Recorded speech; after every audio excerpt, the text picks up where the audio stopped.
Ramai yang mengenali Saiful Apek sebagai seorang pelawak yang sangat disayangi.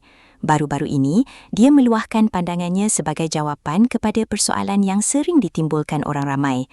Ada yang tertanya-tanya, kenapa ahli kumpulan senario tidak dikatakan memiliki kekayaan yang melimpah ruah seperti pelawak-pelawak zaman sekarang, padahal mereka pernah membuat begitu banyak persembahan dan konsert yang mendapat sambutan hangat satu ketika dahulu.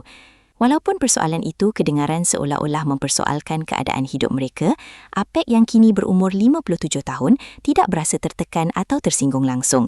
Sebaliknya, dia menjawab dengan penuh ketenangan dan keikhlasan, berkongsi satu pandangan yang cukup bermakna. Katanya, kekayaan yang paling berharga itu bukanlah diukur daripada banyaknya harta benda yang dimiliki. Sebaliknya, datang daripada hati yang tenang dan jiwa yang sentiasa bersyukur dengan apa yang ada. Menurutnya lagi, harta yang kekal dan benar-benar membawa kebahagiaan adalah hati yang sentiasa merasa cukup, tidak pernah berasa kurang mahupun tamak mahukan lebih-lebih lagi. Ucapan ringkas itu ternyata menyentuh hati ramai orang. Ramai yang bersetuju sepenuhnya dengan apa yang disampaikannya, malah ada yang menyatakan kata-kata itu seolah-olah menjadi peringatan berharga untuk kita semua, menghargai nikmat yang dikurniakan. Sebelum ini, pernah tersebar satu perkongsian yang membangkitkan isu yang sama.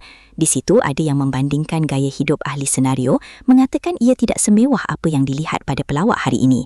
Malah ada juga yang membuat andaian dan mendakwa mungkin pendapatan mereka dahulu tidak diterima sepenuhnya.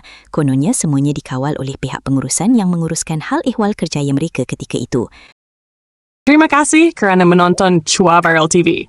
Jangan lupa like, komen dan subscribe untuk terus dapatkan update terkini tentang dunia hiburan Malaysia. Jumpa lagi di video seterusnya. Stay tuned untuk lebih banyak kisah sensasi.